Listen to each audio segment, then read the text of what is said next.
Okay so hello વિદ્યાર્થી મિત્રો, સુસ્વાગતમ. કેમ છો તમે લોકો બધા જ મજામાં હશો, જબરદસ્ત હશો અને વેકેશનનો ભરપૂર આનંદ લઈ રહ્યા હશો. મિત્રો, હું સંકેત સર ફરી એક વખત આજના વિડીયો લેક્ચરમાં અને આપણી યુટ્યુબ ચેનલ ઉપર ખૂબ સરસ રીતે આપ સૌનું હાર્દિક સ્વાગત કરું છું. મિત્રો, મે મહિનો લગભગ પૂરો થવા ઉપર છે અને જૂનના લગભગ બીજા અઠવાડિયાથી તમારી લોકોની સ્કૂલ છે ચાલુ થવા જઈ રહી છે. તો વધારે હવે આપણી પાસે સમય બચ્યો નથી.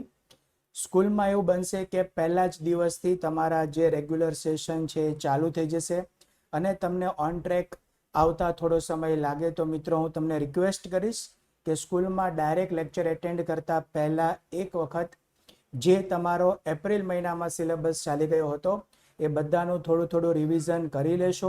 કારણ કે જો એ ટોપિક તમને યાદ આવી જશે, એનું રિવિઝન થઈ જશે તો તમને જૂન મહિના ઓનવર્ડ્સ છે ભણવાની ખૂબ મજા પડી જવાની છે. કારણ કે કોમર્સના બધા વિષયો જ એવા છે મિત્રો કે જેટલો તમે એને ઊંડાણથી સમજો ને એટલો તમને રસ વધારે પડે હે ને. તો આપણે ખાલી પરીક્ષાના પોઈન્ટ ઓફ વ્યૂથી વિષયોને ગોખવાના નથી, પણ એને સમજી વિચારીને એને આપણી જિંદગીનો, આપણી લાઈફનો એક હિસ્સો બનાવી દેવાનો છે. અને પછી જો મિત્રો કોમર્સની દુનિયા એટલી રસપ્રદ છે ને એટલી વિશાળ છે ને કે તમને ભણવાની મજા જ આવે રાખશે. તો ચલો, આ જ બધી વાતો ઘણી બધી છે આપણી પાસે, પણ અત્યારે તમારો સમય વધારે ન લેતા આપણે આપણા મેઇન ટોપિક ઉપર આવી જઈએ. મિત્રો, અત્યારે આપણે ધોરણ 12નો વિષય નામાના મૂળ તત્વોનો પ્રકરણ નંબર 1 જેનું નામ છે ભાગીદારી વિષય પ્રવેશ શીખી રહ્યા છીએ. અને આ વિડીયો આ પ્રકરણનો ચોથો ભાગ છે. એટલે મિત્રો વાત કરું તો આની પહેલાના 3 ભાગમાં આપણે ઘણા બધા ટોપિક કમ્પ્લીટ કરી ચૂક્યા છીએ. તો કહેવાનો ઇન્ટેન્શન એક જ છે કે તમે હજી સુધી જો એ ભાગને જોયા નથી તો મિત્રો આ વિડીયો જોતા પહેલા તમે એ ભાગને સરસ રીતે જોઈ લેશો. કારણ કે અકાઉન્ટ વિષય એવો છે કે સ્ટેપ બાય સ્ટેપ જ આગળ ભણવાની મજા આવે, વચ્ચેથી શીખીએ તો બરાબર રીતે સમજાય નહીં. રાઈટ? તો એની લિંક છે દરેક પ્રીવિયસ વિડીયોની લિંક તમને નીચે ડિસ્ક્રિપ્શનની અંદર પ્રીવિયસ વિડીયોમાં એની લિંક છે એ મળી જશે. તો ખાસ એ બધા વિડીયો તમારે સિક્વન્સમાં ભાગ 1, 2, 3 બધા સિક્વન્સમાં જોઈ લેવાના છે. અને પછી મિત્રો આ ભાગ ઉપર તમારે આવી જવાનું છે. હવે આજના ભાગની હું તમને વાત કરું તો મિત્રો આજના ભાગમાં આપણે સ્વાધ્યાયમાં જે પ્રશ્ન નંબર 3માં જે ટૂંકા દાખલા આપેલા છે કે જે 3 માર્કમાં બોર્ડની પરીક્ષામાં પૂછાવાનો જ છે, એક દાખલો તો આ પ્રકરણમાંથી હશે જ. તો એ દાખલાઓ અને એને રિલેટેડ જે ઉદાહરણો છે, વિશિષ્ટ ઉદાહરણો કરીને તમારી ટેક્સ્ટ બુકમાં આપેલું છે. હમણાં હું તમને ટેક્સ્ટ બુકની સ્ક્રીન ઉપર લઈ જાઉં, ત્યાંથી તમે જોઈ લેશો. તો એ આપણે ખૂબ સરસ રીતે સોલ્વ કરવાના છીએ. તો ચલો, તમે બધા જ હવે રેડી થઈ ગયા છો? ન થઈ ગયા હોય તો text book, classwork, pen, pencil તમારે જેની બી જરૂર હોય એ બધું સાથે લઈને બેસી જાઓ. કેલ્ક્યુલેટર બી તમારે સાથે લઈ લેવાનું છે. અને જો પોસિબલ હોય તો મારી પહેલા જ દાખલો સોલ્વ કરી લેવાનો છે. અને જો ન આવડે તો કોઈ વાંધો નહીં, તો હું તો તમને શીખવાડવા માટે છું જ. તો ચલો મિત્રો, ખૂબ જ એનર્જી સાથે, નવા ઉત્સાહ સાથે આપણે આજના લેક્ચરની શરૂઆત કરી દઈએ. Okay, so finally text book છે તમારી સ્ક્રીન પર આવી ગઈ છે. તમે ખૂબ સરસ રીતે જોઈ શકો છો. અને હું વાત કરું તો મિત્રો પોઈન્ટ નંબર 10 સુધીના બધા જ ટોપિક આપણે પાછલા ભાગમાં, પાછલા વિડીયોમાં કમ્પ્લીટ કરી ચૂક્યા છીએ. અને આજે આપણે પોઈન્ટ નંબર 11 જે વિશિષ્ટ ઉદાહરણો તમે જોઈ શકો છો એ આપણે આજે જોવાના છીએ. અને એને રિલેટેડ, એ વિશિષ્ટ ઉદાહરણને રિલેટેડ આપણને ટેક્સ્ટ બુકની અંદર જે બી પોઈન્ટ્સ આપેલા છે, એટલે કે સ્વાધ્યાયમાં જે પ્રશ્ન આપેલા છે એ પણ સાથે સાથે જ આપણે સોલ્વ કરતા રહેશું. તો ચલો, મારી સાથે બધા જ વિશિષ્ટ ઉદાહરણ ઉપર આવી જશો.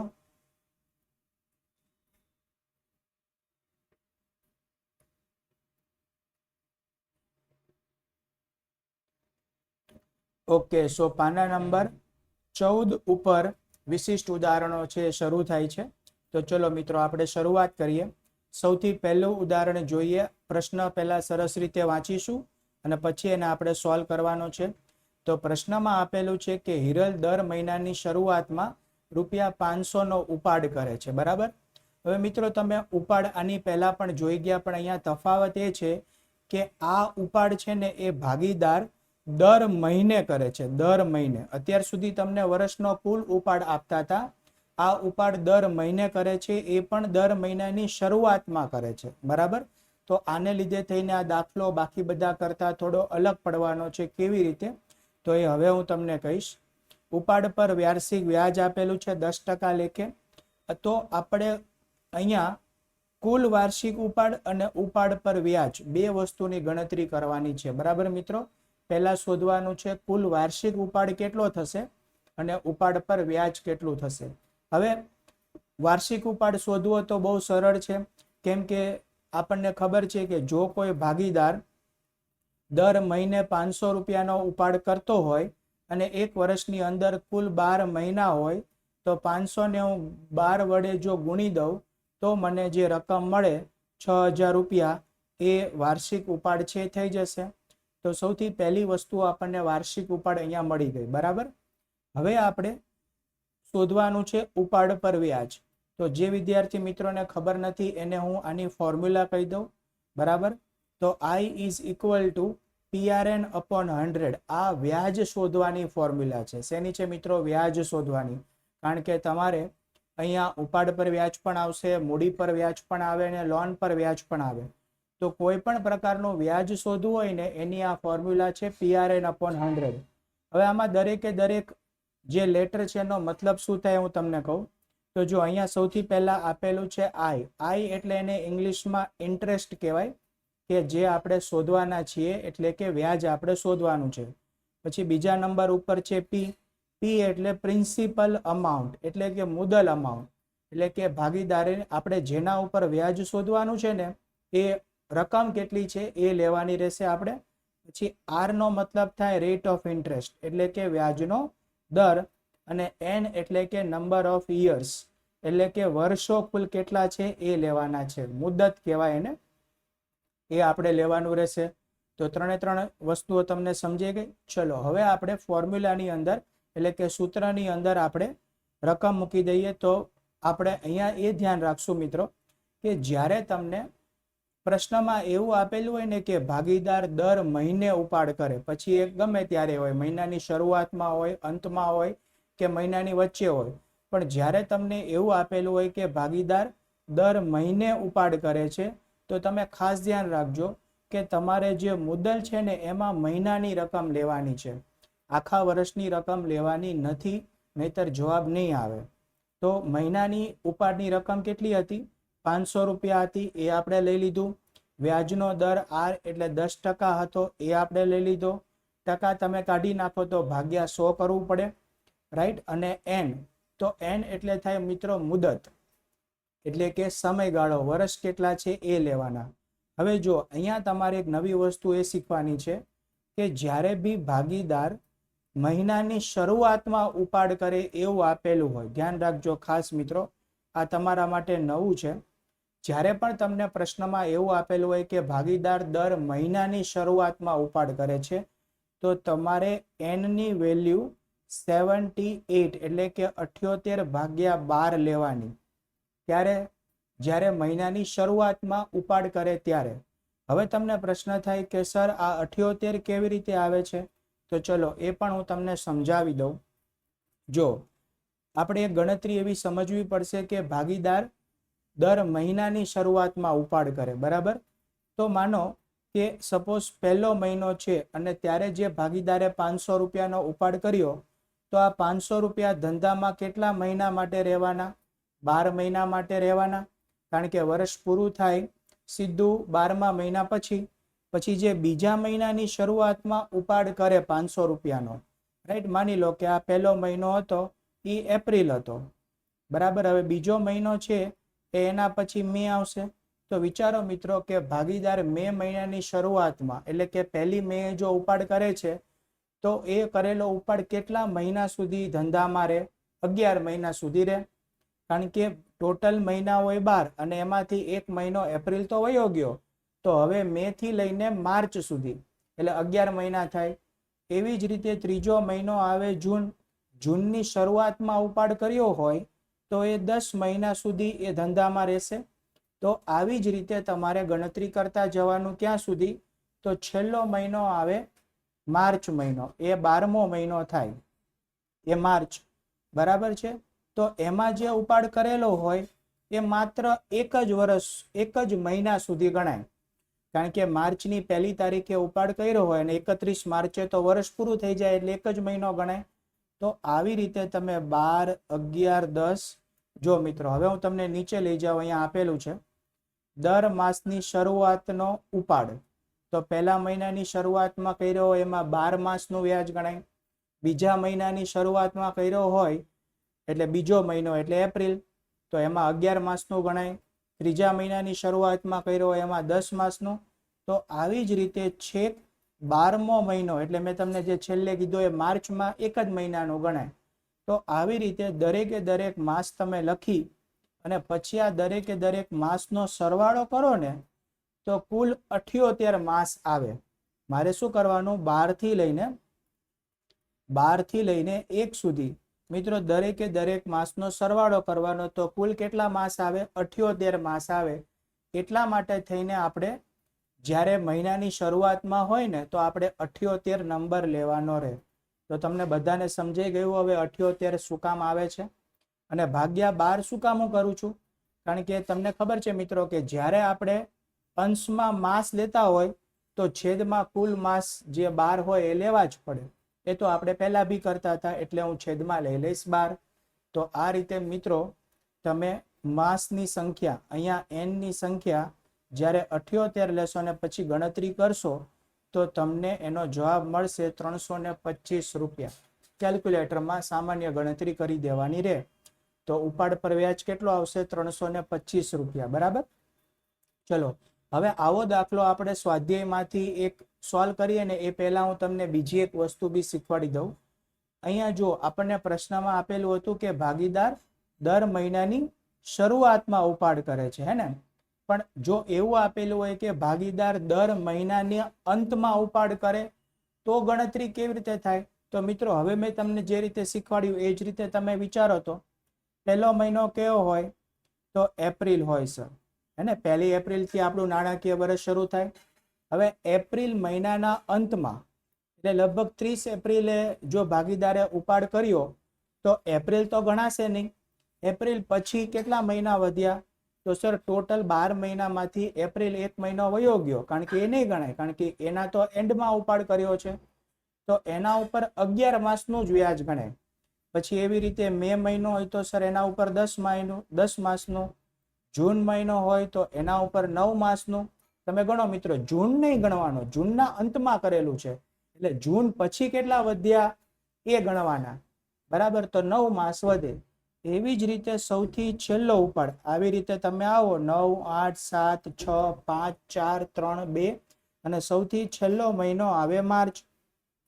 હવે માર્ચના અંતમાં જે ઉપાડ કર્યો, માર્ચના અંતમાં, તો સર માર્ચના અંતમાં ઉપાડ કરે પણ માર્ચના અંતમાં તો નાણાકીય વર્ષ પૂરું થઈ જાય, તો એના ઉપર 0 મહિનાનો ઉપાડ ગણાશે, વ્યાજ ગણાશે, કારણ કે માર્ચ તો ગણાશે જ નહીં મિત્રો. બરાબર. તો આ રીતે તમે જો ગણતરી કરો, જો સામે આપેલું જ છે દર માસના અંતે ઉપાડ, તો આ રીતે તમે જો ગણતરી કરો મિત્રો 11 થી લઈને સૌથી છેલ્લે 0 આવે, મેં જે તમને શીખવાડ્યું એ રીતે, તો એમાં તમારા જે કુલ માસ થશે ને એ થાય 66. તો હવે તમારે યાદ રાખવાનું છે કે જો મહિનાની શરૂઆતમાં ઉપાડ કરેલો હોય તો n ની વેલ્યુ મિત્રો તમારે શું લેવાની? 78 ભાગ્યા 12. અને જો મહિનાના અંતમાં, માસના અંતમાં ઉપાડ કરેલો હોય એવું આપેલું હોય તો તમારે n ની વેલ્યુ લેવાની 66 ભાગ્યા 12. ક્લિયર છે? આટલી વસ્તુ ભૂલાય નહીં. રાઈટ. આ પ્રકારના દાખલા આવશે. જો નીચે આપેલું જ છે 78 ભાગ્યા 12 અને 66 ભાગ્યા 12. કેવી રીતે આવ્યા એ તમને ખાલી સમજણ માટે આપેલું છે, તમારે સાબિત કરવાની જરૂર નથી. તમારે તો પ્રશ્નમાં ખાલી એટલું જ જોઈ લેવાનું કે મહિનાની શરૂઆતમાં છે કે મહિનાના અંતમાં છે. શરૂઆતમાં હોય તો 78 લેવાનું અને અંતમાં હોય તો 66 લેવાનું. ક્લિયર છે? ચલો હવે મિત્રો આપણે સ્વાધ્યાયમાંથી એક દાખલો સોલ્વ કરીએ. પ્રશ્ન નંબર 3 ઉપર આવી જાઓ બધા જ મારી સાથે.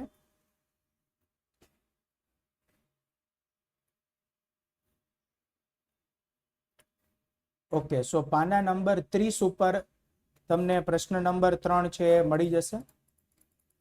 ચલો સૌથી પહેલા આપણે પ્રશ્નને સરસ રીતે સમજી લઈએ અને પછી આપણે એને સોલ્વ કરવાનો છે. પ્રશ્ન નંબર 3 નો પહેલો દાખલો. એક ભાગીદાર પેઢીમાંથી દર મહિને, જો પહેલા તો આપેલું છે કે ઉપાડ કેવી રીતે કરે છે, તો દર મહિને કરે છે. પહેલા એ ફિક્સ.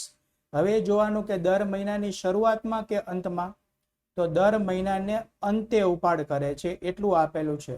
મિત્રો આટલું તમે ખાલી 2 શબ્દ વાંચો ને તોય તમને એટલો ખ્યાલ આવી જવો જોઈએ કે પ્રશ્ન નંબર 3 નો જે પહેલો દાખલો છે એમાં ભાગીદાર દર મહિનાના અંતમાં ઉપાડ કરે છે, એટલે આપણે n ની વેલ્યુ 66/12 લેવાની થાય. ક્લિયર? ચલો આગળ જોઈએ. વર્ષના અંતે કુલ વાર્ષિક ઉપાડ 12,000 કરેલો હતો. હવે જો ઉદાહરણ કરતા આ થોડું અલગ છે. ઉદાહરણમાં આપણને મહિનાનો ઉપાડ આપેલો હતો અને આપણે વાર્ષિક ઉપાડ શોધવાનો હતો. જ્યારે અહીંયા ઊંધું છે કે વાર્ષિક ઉપાડ આપેલો છે 12,000 અને મારે વ્યાજ શોધવું હોય ને તો મેં તમને ઉદાહરણમાં જ કીધું કે મારે માસિક ઉપાડ જોઈએ. શું જોઈએ? માસિક ઉપાડ જોઈએ. તો વાર્ષિક ઉપાડ ઉપરથી આપણે માસિક ઉપાડ શોધીશું. ઉપાડ પર વ્યાજ આપેલું છે 12%, તો વર્ષના અંતમાં ઉપાડ પર વ્યાજની ગણતરી કરો. લો મિત્રો, આપણે ઉપાડ પર વ્યાજની ગણતરી કરવાની છે. તો સૌથી પહેલા આપણને n ની વેલ્યુ મળી ગઈ, એ આપણે લખી નાખી. પછી મિત્રો ત્યારબાદ બીજા નંબર ઉપર આપણને r આપેલો છે, તો એ પણ લખી દઈએ, જે છે 12%. અને એ સિવાય મિત્રો આપણને વાર્ષિક ઉપાડ આપેલો છે, તો હું અહીંયા વાર્ષિક ઉપાડ પણ લખી દઈશ. અને એ વાર્ષિક ઉપાડ આપણી પાસે કેટલો છે, તો એ છે 12,000 રૂપિયા. હવે મિત્રો મેં તમને કીધું હતું એ પ્રમાણે જ્યારે બી ઉપાડ પર વ્યાજ શોધવાનું હોય અને ભાગીદાર દર મહિને ઉપાડ કરતો હોય ને, ત્યારે આપણે પી એટલે કે પ્રિન્સિપલ એટલે કે મુદ્દલમાં વાર્ષિક ઉપાડ નહીં લેવાનો, માસિક ઉપાડ લેવાનો. તો મારે પહેલા માસિક ઉપાડ કેટલો આવશે ને એ શોધી લેવું પડશે મિત્રો અહીંયા. તો અહીંયા હું ગણતરી કરીશ માસિક ઉપાડની, જેના માટે થઈને હું સૌથી પહેલા વાર્ષિક ઉપાડ લઈશ 12,000 અને એને માસની સંખ્યા, કુલ માસ કેટલા હોય? 12,000 હોય, તો એના વડે હું ભાગી દઈશ, તો મને માસિક ઉપાડ મળી જશે, જે આવશે 1,000 રૂપિયા. બરાબર? દર મહિને ભાગીદારે કેટલો ઉપાડ કરેલો છે? 1,000. રેડી? તો ચલો હવે આપણે ઉપાડ પર વ્યાજની ગણતરી કરી લઈએ. તો ઉપાડ પર વ્યાજ બરાબર I is equal to PRN/100. Formula મૂકી દીધી છે. ચલો હવે આપણે ફોર્મ્યુલામાં વેલ્યુ મૂકી દઈએ. મિત્રો P એટલે મુદ્દલ અમાઉન્ટ, જે આપણે લેશું 1,000 રૂપિયા. R એટલે રેટ ઓફ ઇન્ટરેસ્ટ, જે આપણને પ્રશ્નમાં આપેલો છે 12%. અને n ની વેલ્યુ મિત્રો આપણે લેવાની થશે 66/12. તો અહીંયા આપણે લખી દઈશું 66/12. હવે જુઓ, નીચે આપણે 100 એટલા માટે નથી લખ્યા કારણ કે મેં વ્યાજનો દરની પાછળ ટકાવારીની સાઇન કરેલી છે એટલા માટે. જો તમે ટકાવારીની સાઇન નથી લખતા તો તમારે ભાગ્યા 1,000 કરવું પડે. પણ હવે મિત્રો આપણી પાસે કેલ્ક્યુલેટર આવી ગયા છે અને એની અંદર પર્સન્ટેજ હોય છે, એટલા માટે આપણે નીચે 100 નથી લખતા તો પણ ચાલે છે. તો હું કેલ્ક્યુલેટર હાથમાં લઉં છું મિત્રો અને ગણતરી કરું છું. તમે પણ મારી સાથે કરી શકો છો. સૌથી પહેલા 1,000 રૂપિયા ગુણ્યા 12% કરવાના. 12 ગુણ્યા 12% કરજો મિત્રો, તો આવશે 120. અને એને ગુણ્યા 66 અને ભાગ્યા 12 કરીશ મિત્રો, એટલે મારા કેલ્ક્યુલેટરમાં જવાબ આવી રહ્યો છે એકદમ સરળ, 660 રૂપિયા. બરાબર છે? તો આ થઈ જશે આપણો જવાબ, 660 રૂપિયા. બરાબર છે? તો અહીંયા આપણે એક નાનો એવો બોક્સ બનાવી દઈશું, કારણ કે આ થઈ ગયો આપણો જવાબ. ચલો હવે મિત્રો આપણે આગળ વધીએ બીજા નંબરના પ્રશ્ન માટે. સૌથી પહેલા સ્વાધ્યાયમાંથી મતલબ ઉદાહરણમાંથી આપણે બીજું ઉદાહરણ સોલ્વ કરીએ અને ત્યારબાદ આપણે સ્વાધ્યાય ઉપર આવીશું.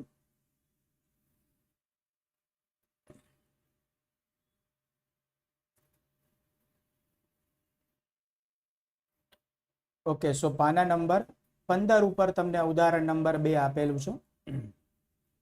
ઉદાહરણ 2, હંસા, હિતેશ અને વિજય એક પેઢીના ભાગીદારો છે. તો અહીંયા પેઢીમાં ટોટલ 3 ભાગીદારો છે. નામ છે હંસા, હિતેશ અને વિજય. તેઓની મૂડીનું પ્રમાણ 3:2:1 છે. મિત્રો ખાસ ધ્યાન રાખજો, આ આપણને મૂડીનું પ્રમાણ આપેલું છે, નફા નુકસાનનું પ્રમાણ નથી. બરાબર, આપણે VSQ માં જોયું હતું ને વૈકલ્પિક પ્રશ્નોમાં, હે ને? તો આ મૂડીનું પ્રમાણ છે. હિતેશને તેનું કમિશન આપ્યા બાદ વધતા ચોખ્ખા નફા પર 10% કમિશન આપવાનું છે. હવે જો મિત્રો, આ પ્રશ્નનો સૌથી મોટો ટર્નિંગ પોઈન્ટ હોય ને, અથવા તો ટર્નિંગ પોઈન્ટ કયો કે તમે લર્નિંગ પોઈન્ટ કયો, તો એ આ વાક્ય છે. પહેલા તો ભાગીદાર હિતેશને કમિશન આપવાનું છે, પણ કેવી રીતે? તો કમિશન આપ્યા બાદ વધતા ચોખ્ખા નફા પર 10% કમિશન આપવાનું છે. એટલે તમે આ વાક્યને સમજો મિત્રો. અહીંયા મોટા ભાગના વિદ્યાર્થી મિત્રો મિસ્ટેક કરતા હોય છે. બરાબર, હું તમને પહેલા વાક્ય સમજાવું. જો કેવું હોય ખબર છે? સૌથી પહેલા હોય આપણી પાસે, અહીંયા હું તમને સાઈડમાં લઈને સમજાવીશ. જો સૌથી પહેલા આપણી પાસે હોય નફો, પણ કેવો નફો હોય? તો કમિશન આપ્યા પહેલાનો નફો હોય. કમિશન આપ્યા પહેલાનો નફો એટલે કે જે આપણને વહેંચણી પાત્ર નફો મળે ને, એ નફો પણ એમાંથી હજી આપણે કમિશન આપ્યું નથી. બરાબર, કમિશન આપ્યા પહેલાનો નફો હોય આપણી પાસે. આ રીતે શાંતિથી સમજજો મિત્રો, કારણ કે આના રિલેટેડ ઘણા બધા દાખલાઓ છે, પણ આ એક કોન્સેપ્ટ છે. જો આ કોન્સેપ્ટ તમને સમજાઈ જશે ને, તો આના ઉપરથી ઘણા બધા દાખલા તમે જાતે કરી શકશો. તો પહેલા આપણી પાસે હોય એક નફો કે જેમાંથી હજી આપણે કમિશન આપ્યું નથી, એટલે આપણે એને કમિશન આપ્યા પહેલાનો નફો કહીએ. આટલું ક્લિયર? ઓકે, પછી એમાંથી આપણે બાદ કરીએ કમિશન. શું બાદ કરીએ? કમિશન. જેને બી આપવાનું હોય, અહીંયા હિતેશને આપવાનું છે, તો હિતેશનું કમિશન, એવું તમે યાદ રાખજો. આ કમિશન મેં બાદ કરી દીધું, રાઈટ? નોર્મલી સમજો. અને બાદ કર્યા પછી મિત્રો મને જે નફો મળે, રાઈટ? હવે તમે મને કહો તો આ નફાને હું શું કહીશ? અહીંયા જે મને નફો મળે એ નફાને હું શું કહી શકું? સામાન્ય ભાષામાં હું એને કમિશન બાદનો નફો, એટલે કે કમિશન આપ્યા પછીનો નફો, એવું બી હું કહી શકું. શું કહી શકું? કમિશન આપ્યા પછીનો નફો, આ હું કહી શકું. બધા જ મારી જોડે એગ્રી છો? રાઈટ? તો આ રીતનું એક સામાન્ય ફોર્મેટ હોય. આ રીતે આપણને સૌથી પહેલા કમિશન પહેલાનો નફો આપે. અહીંયા તમે સમજી લો કે કોઈ રકમ છે આપણી પાસે, માની લો કે 25,000 રૂપિયા કમિશન પહેલાનો નફો છે. પછી તમને એવું કે હિતેશને તમારે 5,000 કમિશન આપવાનું છે, તો હિતેશને 5,000 કમિશન આપી દઈએ. તો હવે તમે મને કહો તો કે કમિશન બાદનો નફો કેટલો આવે? 20,000 આવે. પણ વિદ્યાર્થી મિત્રો, એક તમે સમજ્યા કે પહેલા મને કમિશન મળે હોવું જોઈએ મારી પાસે, અને તો જ મને કમિશન આપ્યા પછીનો નફો મળે. આટલું આ થઈ સામાન્ય વાત. પેલું આવે ને, યે હુઈ આમ જિંદગી, યે હુઈ આમ જિંદગી, કે નોર્મલી આપણે આવી રીતે કરી. પણ હવે હું તમને બતાવીશ થોડું અલગ, એટલે કે પેલું મેન્ટોસ વાળી લાઈફ. બરાબર, તમે ધ્યાનથી સમજજો.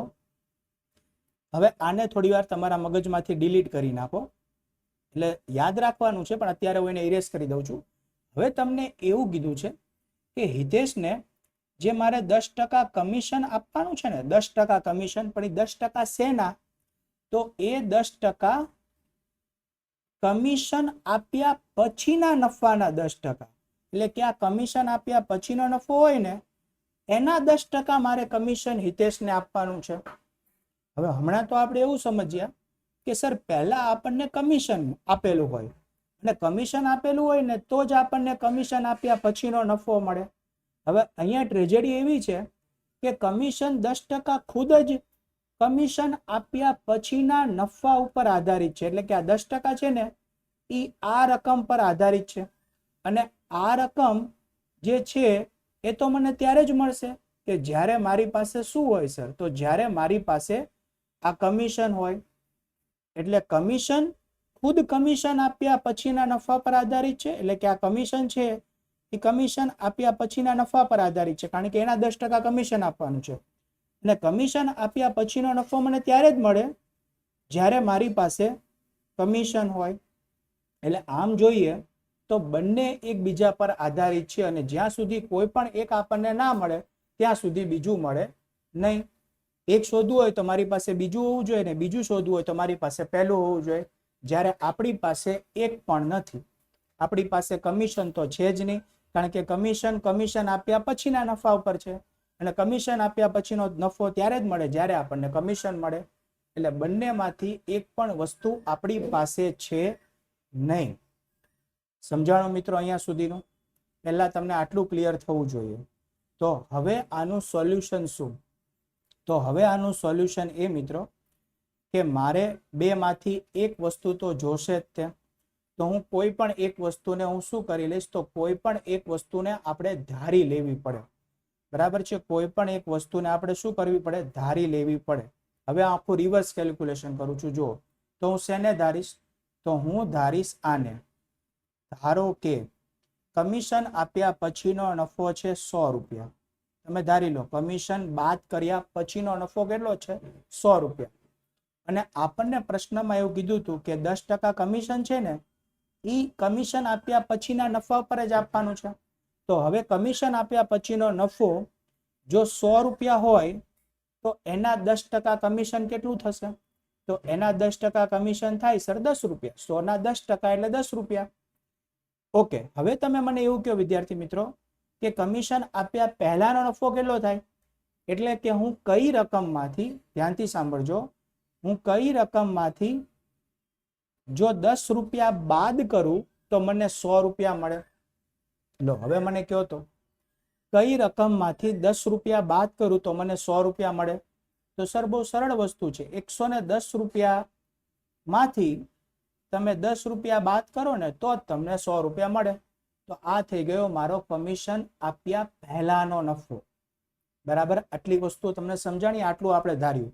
હવે જો આપણને પ્રશ્નની અંદર એક છેલ્લી લાઈન આપેલી છે, એ વાંચી લઈએ. આપણને એવું આપેલું છે કે જો વર્ષના અંતે પેઢીનો નફો આપણને આપેલો છે 1,65,000 હોય તો હિતેશને કુલ કેટલી રકમ મળશે? આપણે હિતેશને શોધવાની રકમ શોધવાની છે. હવે હિતેશની રકમ શોધવી હોય ને મિત્રો, તો હિતેશને અહીંયા હિતેશની રકમ, બરાબર છે, હિતેશને કુલ 2 રકમ મળે. હું તમને પહેલાથી કહી દઉં. એક તો મળશે એને નફો અને બીજું મળશે એને કમિશન. એટલે કે મને જો નફો અને કમિશન બંને મળે ને તો જ મને હિતેશની રકમનો આઈડિયા આવે. એટલે આપણે આ બંને વસ્તુ શોધવાની થાય છે. અને પ્રશ્નમાં તમને 1,65,000 રૂપિયાનો નફો આપેલો હતો. પેઢીનો નફો કેટલો હતો? 1,65,000. હવે ચલો કોણ મને કહેશે કે આ 1,65,000 નફો છે એ કમિશન આપ્યા પહેલાનો નફો છે કે પછીનો નફો છે? તો મિત્રો ખાસ ધ્યાન રાખજો, આ કમિશન પહેલાનો નફો છે. કમિશન બાદનો નફો ક્યારેય તમને આપેલો ન હોય, ને આપેલો હોય ને તો તમને કહેવું પડે કે આ કમિશન બાદનો નફો છે. એટલે આ જે નફો છે એ કયો છે? તો સર આ વાળો પોઈન્ટ છે, જે આપણને 110 મળ્યા હતા ને, એ 110 ની જગ્યાએ આપણને સાચી રકમ આપેલી છે, જે છે 1,65,000. બરાબર છે? આ ધારેલી રકમ છે. જો અહીંયા લખું છું, આ બધી ધારેલી રકમ છે અને આ સાચી રકમ છે, એટલે કે હકીકતની રકમ છે. હવે જે વિદ્યાર્થી મિત્રોને એવો માઇન્ડમાં પ્રશ્ન આવે છે કે તો સર તો 1,65,000 ના 10% કરી નાખો ને. ના, એ તો મારે કરવાનું નહોતું. એ તો કરવાનું તો કેટલું સરળ હતું. આ 10% છે ને, એ 10% 1,65,000 ના નથી. આ 10% આના છે, આના 100 ના 10% લેવાનું છે, અને એ તો આપણી પાસે છે નહીં. એટલે તો આપણે એને ધારવું પડ્યું. અને આપણે એને શું ધાર્યું મિત્રો? તો આપણે એને 100 રૂપિયા ધાર્યું. ચલો હવે આપણે આગળ ગણતરી કરીએ. જો હવે આના ઉપરથી આપણે ધીમે ધીમે સાચું કમિશન કયું ને એ શોધશું. બરાબર? આના જ ઉપરથી તમે ધ્યાન આપજો. એક બાજુ હું લઉં છું કમિશન આપ્યા પહેલાનો નફો. ધ્યાન આપજો મિત્રો, હું શું લઉં છું? તો હું લઉં છું કમિશન પહેલાનો નફો લઉં છું, બરાબર. અને બીજી બાજુ લઉં છું હું કમિશન. બીજી બાજુ હું શું લઉં છું? કમિશન. હું ત્રિપદી મૂકું છું એટલે આપણને મળી જશે. હવે પહેલા હું લઈશ ધારેલી રકમ. પહેલા હું કઈ લઈશ? સર ધારેલી રકમ પહેલા તમારે લેવાની છે. ઓકે, તો હવે તમે મને કહો તો કમિશન પહેલાનો ધારેલો નફો કેટલો હતો?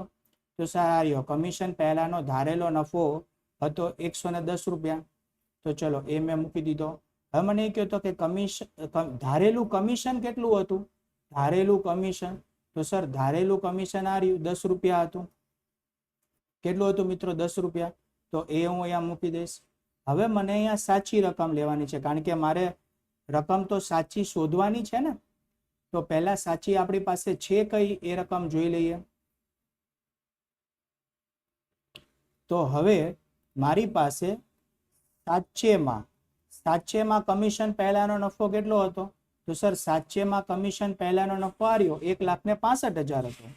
ઓકે, તો એ હું અહીંયા લખી દઈશ. સાચેમાં 1,65,000 હતો, તો સાચેમાં કમિશન કેટલું હોવું જોઈએ? ખ્યાલ આવ્યો મિત્રો? આ ઉપરથી આપણે સાચેમાં કમિશન કેટલું એ શોધી, કારણ કે આપણે આ શોધવાનું છે ને, હિતેશનું કમિશન સાચેમાં કેટલું.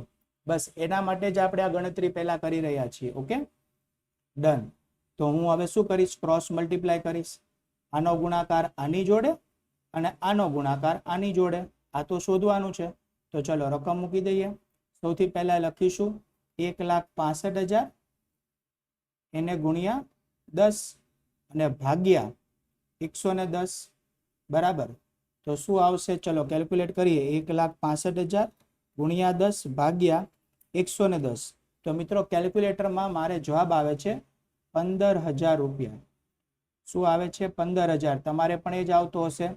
અને આ થઈ ગયો મિત્રો આપણું જે પહેલો જવાબ જે છે હિતેશનું કમિશન. તો ચલો હિતેશનું કમિશન મને મળી ગયું અને જે આવ્યું છે 15,000 રૂપિયા, બરાબર. હવે મિત્રો હું તમને એક ટ્રીક શીખવાડું છું. તમે જે 15,000 ની ગણતરી કરી એ સાચી છે કે ખોટી એ તમે પ્રૂવ કરી શકો. કેવી રીતે?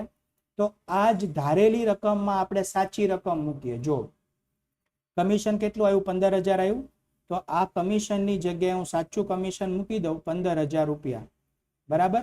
અને હવે જો આ બાદ બાકીની સાઈન છે હે ને, તો 1,65,000 માંથી 15,000 બાદ કરો તો મિત્રો કેટલા આવે?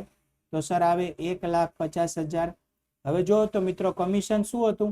અહીંયા તમને યાદ હોય તો આપણે એરો કરેલો હતો કે આ 10% છે ને એ આના 100ના 10% લેવાના હતા. તો હવે જુઓ તો શું થાય છે?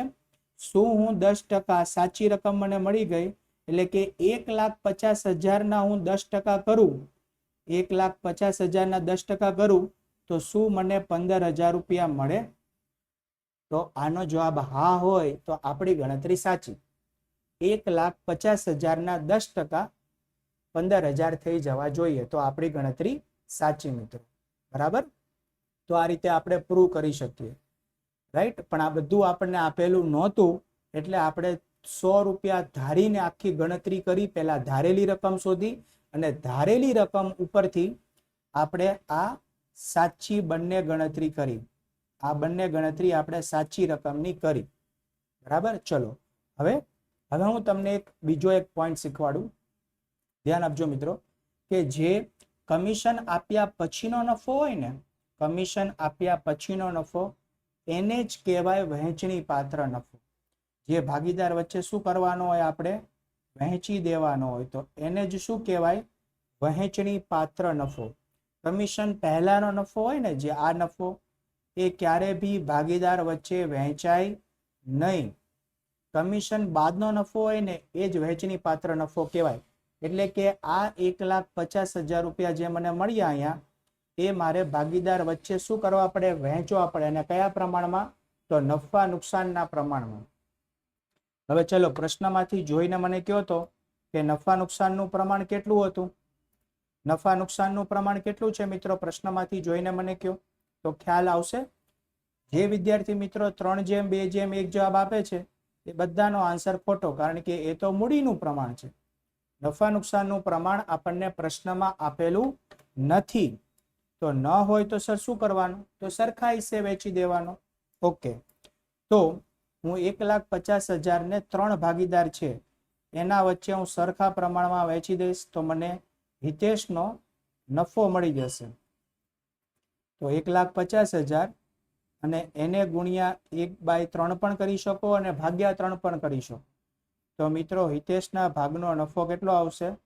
50,000 રૂપિયા. આ આપણને બીજો જવાબ મળી ગયો, રાઈટ. અને આ મેઇન સૂત્રની અંદર આપણે રકમ મૂકી દઈએ તો હિતેશને 50,000 રૂપિયા નફો મળે છે અને 15,000 રૂપિયા કમિશન મળે છે.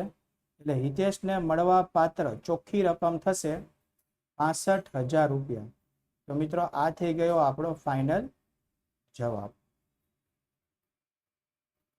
ઉદાહરણમાં તમને આપેલું છે બાજુમાં, બરાબર. 65,000 રૂપિયા આપણો થઈ ગયો મિત્રો જવાબ. રેડી? ચલો, તો આ જ રીતનો એક પ્રશ્ન આપણી પાસે છે સ્વાધ્યાયની અંદર, તો એને પણ જોઈ લઈએ આપણે.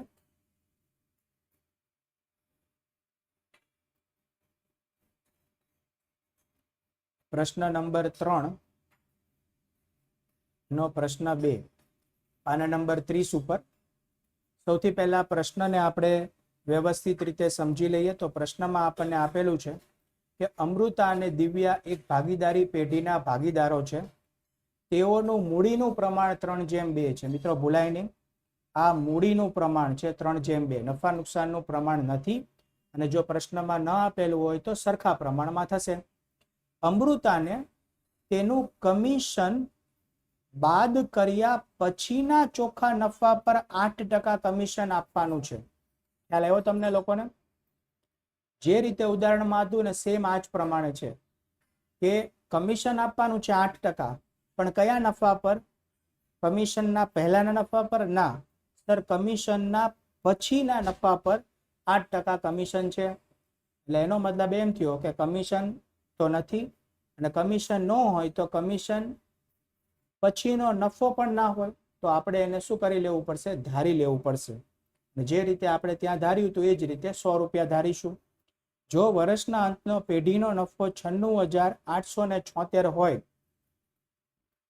તો અમૃતાને કેટલી રકમ મળશે એ આપણે શોધવાનું છે. મિત્રો આ નફો કયો છે? કમિશન પહેલાનો નફો છે 96,876 રૂપિયા. તો ચલો હવે આપણે એની ગણતરી કરીએ અહીંયા, રાઈટ. ક્વેશ્ચન નંબર 3 નો બીજો દાખલો. તો સૌથી પહેલા આપણે ધારી લેશું કે ધારો કે કમિશન પછીનો નફો કેટલા રૂપિયા છે? 100 રૂપિયા છે. તો 8% લેખે કમિશન કેટલું થશે? તો 8% લેખે મિત્રો કમિશન થઈ જશે ₹8. અને જો કમિશન 8 થાય તો કમિશન આપ્યા પહેલાનો નફો, બરાબર છે મિત્રો. સરવાળો કરી દેશું તો કેટલો થશે? 108 રૂપિયા. કમિશન આપ્યા પહેલાનો નફો થઈ જશે 108, બરાબર. હવે ત્રિપદી મૂકી દઈએ. એક બાજુ મારી પાસે છે કમિશન પહેલાનો નફો અને બીજી બાજુ મારી પાસે છે કમિશન. પહેલા આપણે ધારેલી રકમ લેશું. તો કમિશન પહેલા ધારેલો નફો હતો 108 અને ત્યારે ધારેલું કમિશન હતું 8. તો સાચેમાં કમિશન આપ્યા પહેલાનો નફો છે 96,876 રૂપિયા. પ્રશ્નમાં આપેલું છે મિત્રો 96,876 રૂપિયા. તો કમિશન કેટલું થશે? રાઈટ. ચલો ત્રિપદી મૂકી દઈએ. તો એક બાજુ હું લખીશ 96,876, આનો ગુણાકાર આની સાથે થશે, ગુણ્યા કરીશું 8 અને આ જે છે એને ભાગાકારમાં લઈ લેશું 108. તો હું કેલ્ક્યુલેટરમાં 96,876 ગુણ્યા 8 ભાગ્યા 108 કરું તો તો મને જવાબ મળશે 7176. 7176. તો મિત્રો આજે આપણને 7176 રૂપિયા મળ્યા. એ થઈ ગયું ભાગીદારને આપવાનું કમિશન. શું થઈ ગયું? ભાગીદારને આપવાનું કમિશન. આપણને પ્રશ્નમાં પૂછ્યું હતું કે ભાગીદારને કુલ કેટલી રકમ મળશે, એટલે કે અમૃતાને કુલ કેટલી રકમ મળશે. તો જે રીતે લાસ્ટ એક્ઝામ્પલમાં ઉદાહરણમાં હિતેશની રકમ હતી, એવી રીતે અહીંયા આપણે અમૃતાની રકમ શોધવાની છે. તો અમૃતાની જે કુલ રકમ આવશે મિત્રો, એમાં બે વસ્તુ હશે. અમૃતાની કુલ રકમ, તો અહીંયા હું લખીશ અમૃતાની કુલ રકમ. એમાં બે વસ્તુઓ આવશે. પહેલા નંબર ઉપર આવશે નફો અને બીજા નંબર ઉપર આવશે કમિશન. અને જેમ મિત્રો આપણને સૌથી પહેલા કમિશન મળી ગયું, જે છે 7176. હવે આપણે શોધવાનું શું રહેશે?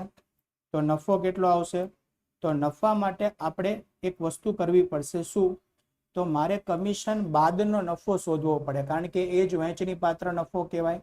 તો અહીંયા હું લખીશ સાઈડમાં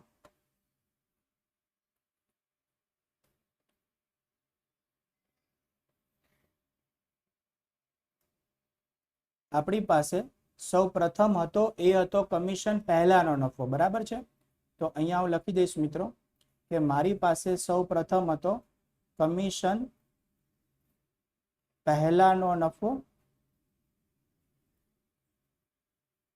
જે હતો 96876.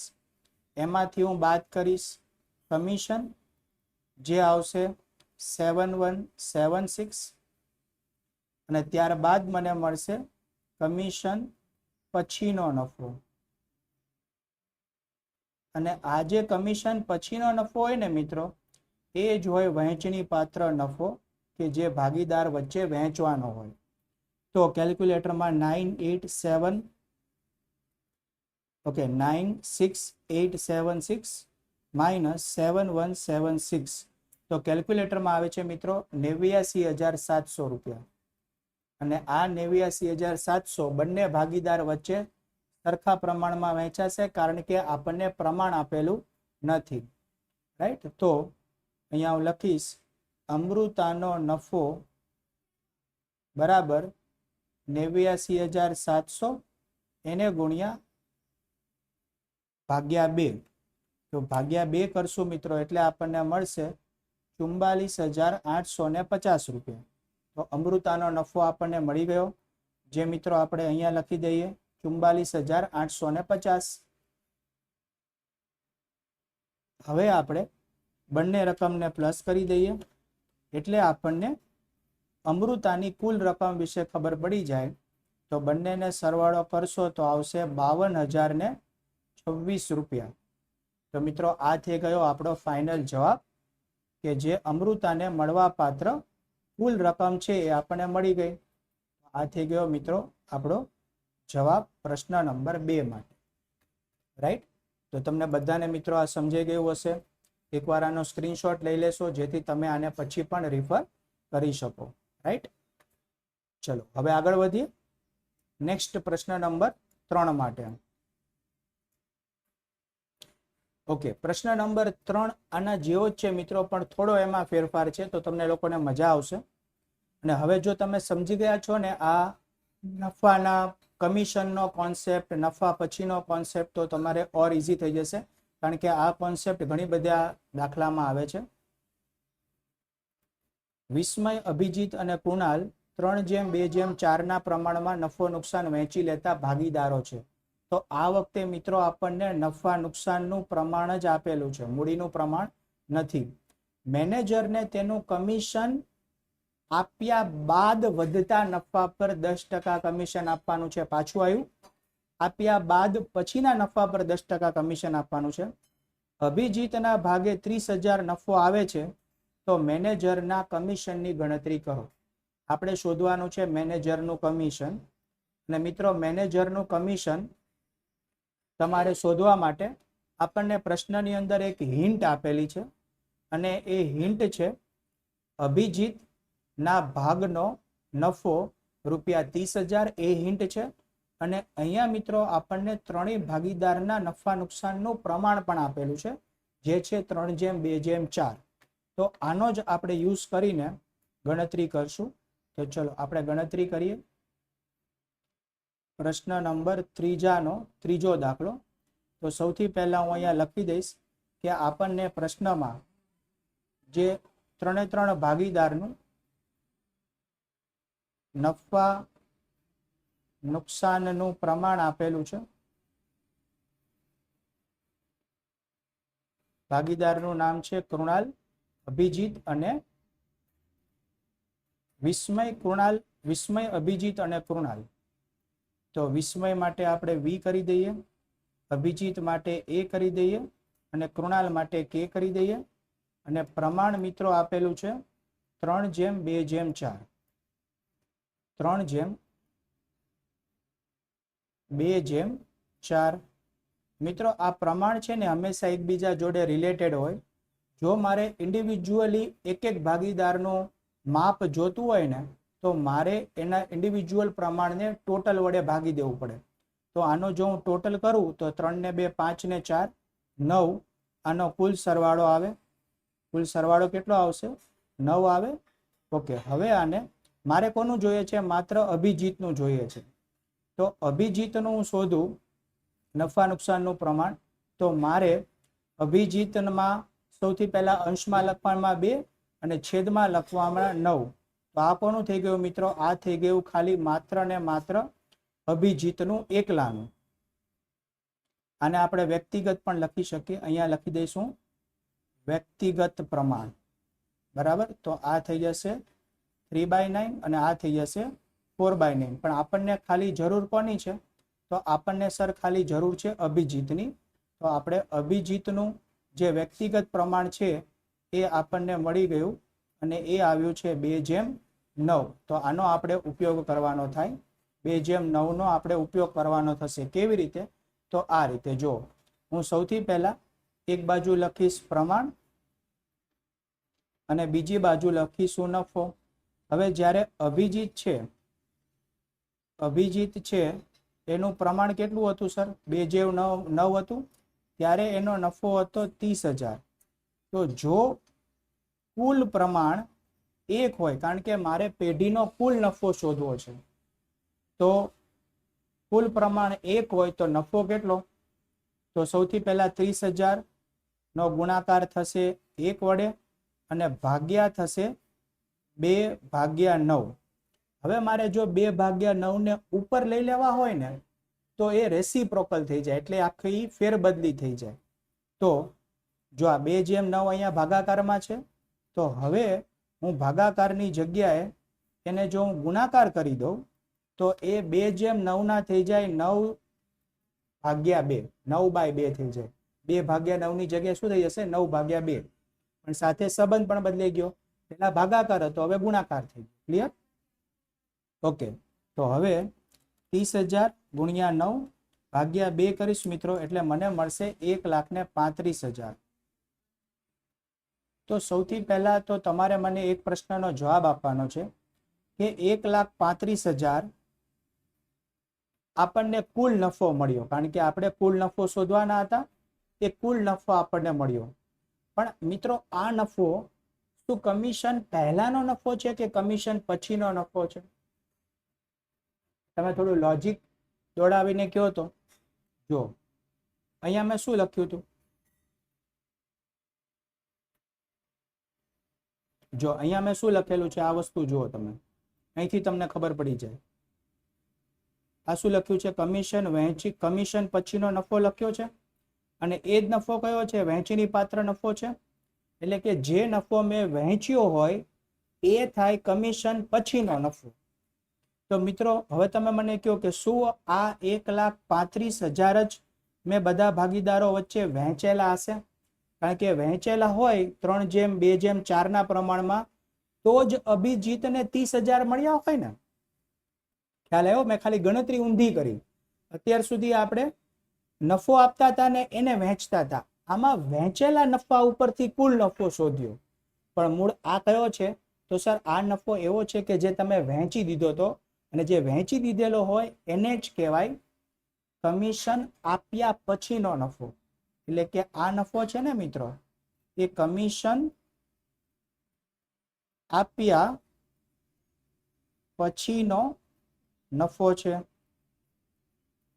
તો આમાં તો ઊંધી પ્રોસેસ થઈ ગઈ. તો હવે આપણને પ્રશ્નમાં એવું કીધું હતું કે તમારે જે મેનેજરને 10% કમિશન આપવાનું છે, એ કમિશન આપ્યા પછીના નફા પર જ 10% આપવાનું છે. અને આ વખતે તો આપણને સીધો કમિશન આપ્યા પછીનો નફો મળી ગયો, હે ને? તો કમિશન આપ્યા પછીનો નફો 1,35,000 હોય તો એના જ 10% આપણે મેનેજરને કમિશન આપી દેવાનું રહેશે. તો હું અહીંયા લખી દઈશ, આ આપણું લાસ્ટ સ્ટેપ થઈ ગયું. મેનેજરનું કમિશન 1,35,000, કારણ કે આ કમિશન આપ્યા પછીનો જ નફો છે આ, અને એના 10%. તો મિત્રો એના 10% કેટલા થઈ જશે? 13,500 રૂપિયા. બસ, તો આ થઈ ગયો મિત્રો આપણો જવાબ. પ્રશ્ન નંબર 3 નો જવાબ. ક્લિયર છે? સમજાઈ ગયું બધાને? Yes or no? રેડી? ચલો આગળના પ્રશ્ન તરફ વધીએ. પ્રશ્ન નંબર 4. મિત્રો, તમારા સ્વાધ્યાયમાં આ પ્રકરણમાં સૌથી કોઈ સહેલો દાખલો હોય ને તો આ. આમ તો આવો પ્રશ્ન પરીક્ષામાં પૂછાય જ નહીં, પણ તમારું આ ચેપ્ટરની શરૂઆત છે ને, એટલે ખાલી સમજૂતી માટે તમને આપેલું છે. બહુ જ ઇઝી પ્રશ્ન. રાજકુમાર, કૌશિક અને શર્માનું નફા નુકસાનનું પ્રમાણ આપણને આપેલું છે 15:10:9, અને પેઢીનો કુલ નફો 68,000 આવ્યો હોય તો દરેક ભાગીદારનો નફો શોધવાનો છે. લો મિત્રો, આનાથી વધારે સહેલું શું હોઈ શકે? છે ને એકદમ ઇઝી. ચલો તો ગણતરી કરી દઈએ પ્રશ્ન નંબર 4 માટે.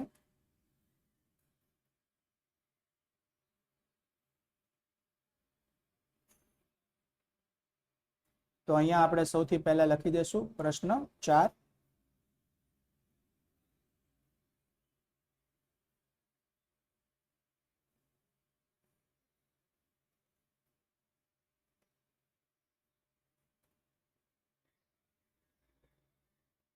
ક્વેશ્ચન 3 નો પ્રશ્ન 4. ઓકે, સૌથી પહેલા આપણે નફા નુકસાનનું જે પ્રમાણ આપણને પ્રશ્નમાં આપેલું છે એ લખી લઈએ. નફા અને નુકસાનનું પ્રમાણ.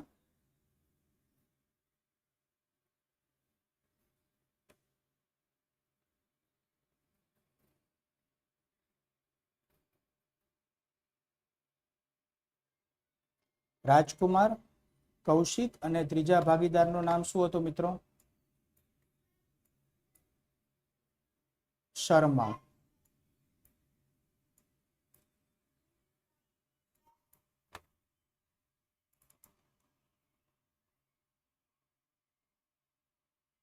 $15:10 15:9:10.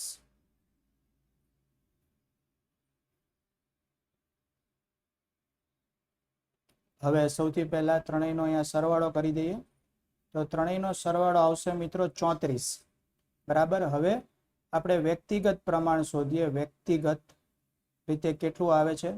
તો આનું આવશે 15/34, આનું આવશે 9/34, અને આનું આવશે 10/34. હવે આપણને કુલ નફો આપેલો હતો 68,000. તો અહીંયા આપણે લખી દઈએ કુલ નફો કેટલો છે? તો એ છે 68,000 રૂપિયા. અને હવે આપણે દરેક ભાગીદારનો નફો શોધવાનો છે. તો પહેલા આપણે રાજકુમારનો ભાગે આવતો નફો જોઈ લઈએ. તો 68,000 એને ગુણ્યા કરી દઈશું 15/34. તો મિત્રો આવશે 34 દુ 68 ને 15 દુ 30. તો રાજકુમારના ભાગે 30,000નો નફો આવશે. ત્યારબાદ બીજો ભાગીદાર છે એનો નફો શોધી લઈએ. 68,000 એને ગુણ્યા આવશે 9/34. તો 34 દુ 68 અને 9 દુ કે 15:9:10 હતું મિત્રો, કે 15:10:9 છે? 15:10:9 છે. ઓકે, આપણે એક નંબર આગળ પાછળ થઈ ગયો, કોઈ વાંધો નહીં, ફરી વખત કરી દઈએ. મને લાગ્યું કે ક્વેશ્ચનમાં થોડો ચેન્જ થઈ ગયો છે, અહીંયા આવશે 10 અને 9. તો અહીંયા હું કરી દઉં છું 15/10/9. બાકી કોઈ ચેન્જ નથી. 15 આ વ્યક્તિગત પ્રમાણ થઈ ગયું. 15/34, 10 34 અને 9 34. તો બીજા ભાગીદારના અહીંયા થઈ જશે 10. તો એના આવશે મિત્રો 10 દુને 20,000, રાઈટ. અને ત્રીજો ભાગીદાર શર્મા, તો શર્માનો નફો તો એમાં આવશે 68,000, એને ગુણ્યા 9/34. તો 34 દુ 68 અને એના આવશે 18,000.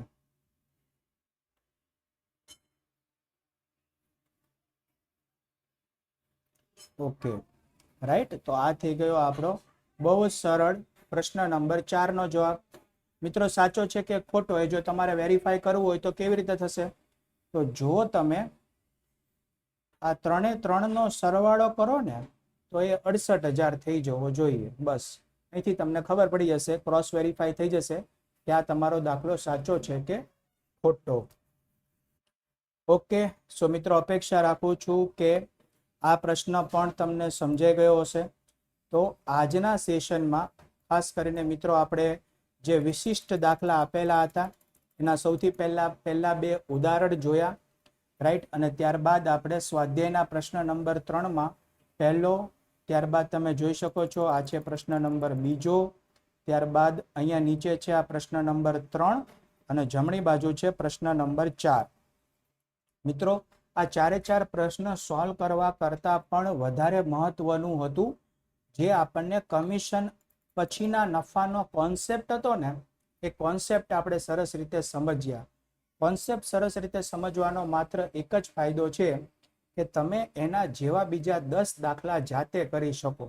અને આનાથી વધારે સારી વસ્તુ મિત્રો પ્રેક્ટિકલમાં બીજી કોઈ હોઈ જ ના શકે. એને ધારું ને મિત્રો, તો આજ જો અત્યારે હું લગભગ જોઉં છું તો અત્યારે 56 મિનિટનો આ વિડીયો બન્યો, પણ આ જ આપણે વસ્તુ ધારીએ ને તો આ 4 દાખલા હું તમને 25 મિનિટ કે 30 મિનિટની અંદર પણ ખાલી લખીને સમજાવી શકું. પણ ના, એવી રીતે આપણે નથી શીખવાનું મિત્રો. મારે તમને એ રીતે તૈયાર કરવાના છે કે ભલે એક સેશનમાં આપણે ઓછા દાખલા કરીએ પણ તમે એના જેવા બીજા વધારે દાખલા તમારી જાત મહેનતે કરી શકો. તમને કોન્સેપ્ટ સમજમાં આવે તો જ તમને રસ પડે. અને જો રસ પડે તો સમજી લેજો કે ઓટોમેટિક તમારે એ વિષયમાં તમારું પ્રભુત્વ સારું થાય. પ્રભુત્વ સારું થાય તો માર્ક્સ પણ સારા આવે. એ ઇન્ટેન્શનથી આપણે શીખી રહ્યા છીએ ને એ ઇન્ટેન્શનથી હું તમને શીખવાડી રહ્યો છું. તો મિત્રો આજ માટે આટલું જ. જલ્દીથી મળીશું આપણે. હજી આપણે આજ જે પ્રશ્ન નંબર 3 છે એના આગળના દાખલા, બીજા સ્વાધ્યાયના દાખલા પણ જોવાના છે. અને પછીના લેક્ચરમાં જોડાઈ જશો ખાસ કરીને.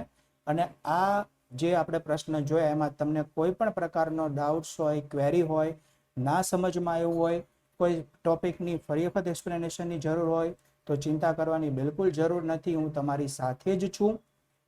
મિત્રો કમેન્ટ બોક્સમાં કે નીચે મારો ડિસ્ક્રિપ્શનમાં વોટ્સઅપ નંબર આપેલો છે. તમારે ખાલી તમારો પ્રશ્ન છે મૂકી દેવાનો છે. મિત્રો પૂરતો પ્રયત્ન કરીશ તમારા પ્રોબ્લેમને સોલ્વ કરવાનો, રાઈટ. તો આજ માટે આટલું. જલ્દીથી મળીશું નવા લેક્ચરમાં. ત્યાં સુધી આવજો.